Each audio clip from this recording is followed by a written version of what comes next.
Hey everybody, welcome to another video, and today I'm making a viewer request video. It's just recently we had, as part of our extreme sharpening series, we were doing some stropping with the Jende Nanocloths, and someone asked, how do you load the compound on it? How do you load the abrasive onto the nanocloth itself? And so I thought, you know what, better than explain it, let me just show you how to do it. And so when you get the Jende Nanocloth, each one is going to be color coded, so depending on which micron you get. So in this particular case, that says 0.1 micron.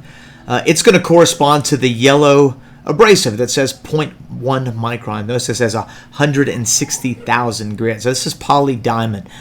And what you're going to do is you're going to take the abrasive, you're going to take that little vial, and it comes in a bunch of different sizes, and it really doesn't matter whether you get the small, the medium, or the large. But a little bit goes a long way with this particular abrasive. And so what you're going to do is cover up the rest of your nanocloths if you have a whole bunch of them. That way no backsplash or anything gets on them. And you're going to go ahead and spray your nanocloth. That's the black side up. You're going to spray it liberally. Now this stuff soaks in a lot of material. And so what looks like a lot actually isn't, because it's going to soak in to what is actually like a honeycomb pattern within the nanocloth itself. In a different video, I'll do some magnification of what this thing looks like, and it's actually kind of awesome. So these honeycomb-shaped patterns act like little barrels, and these barrels soak up that abrasive, and as you let it dry, and every time you strop with it, you're pulling some of that abrasive out. So it acts in a way that's truly like the way a nanocloth should respond, which is incredible. And so you're going to get a lot of really great feedback with this particular nanocloth. And what I really like about it is that you don't have to think, which one is which. All you got to do is look at the color. You know that the yellow is 0.1 micron. You know that the orange is 0.025 micron. And so each one has its own unique place. The thing I do recommend is that once you spray your material on there, your abrasive on there, you do want to let it dry and reapply if necessary. And so what it should look like after it's dry, so look at the first, second, and third ones. Those have been drying for a little while. It looks like they're a little gray at the top. That's exactly what it should look like. And once you do that, you know that you've got enough on there. And so you're going to want to let it dry good, roughly a couple hours. And then you're going to want to store it in its own separate little bag, because you don't want the abrasives from the 4 micron to get all over your 2 micron, and so on and so forth. This particular orange one, it's a 0.025 micron, and that's the equivalent of 600,000 grit. 600,000 grit.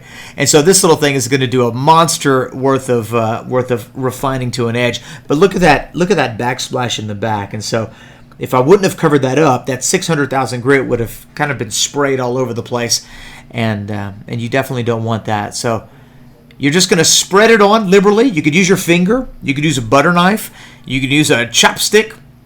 It doesn't really matter.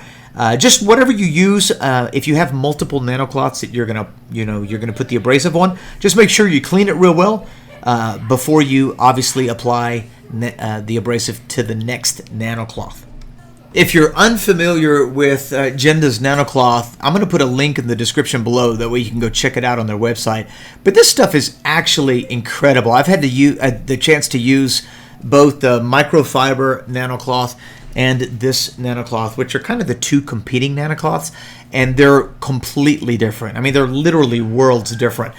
And I think it might be a good video to do like a side-by-side comparison under magnification so that you could see. But one of the greatest responses that I get using this particular nanocloth is the feedback that it gives me. Now, this, once you put the abrasive on, it's going to last a long time, because you're just basically barely touching the edge. You're just tickling the edge at a slightly lower degree than when you sharpen, and this thing is going to really refine that edge and just get you to the next level. So if you've been sharpening for quite some time and you're familiar with how well a stone can take you from toothy to mirror, then I suggest maybe getting into stropping. And I know there's this two camps. Should we strop or should we not strop?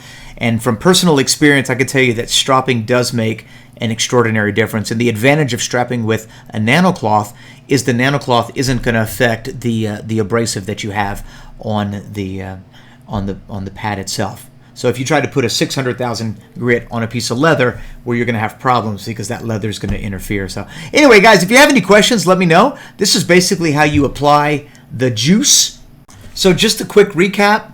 Make sure that you apply your abrasive liberally. Make sure that that abrasive doesn't backsplash on your other nanocloths.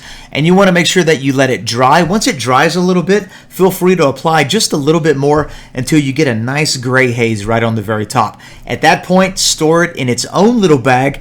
And when you're ready to use, just use very, very light pressure and slightly lower the degree. Other than that, have fun sharpening. We'll see you in the kitchen.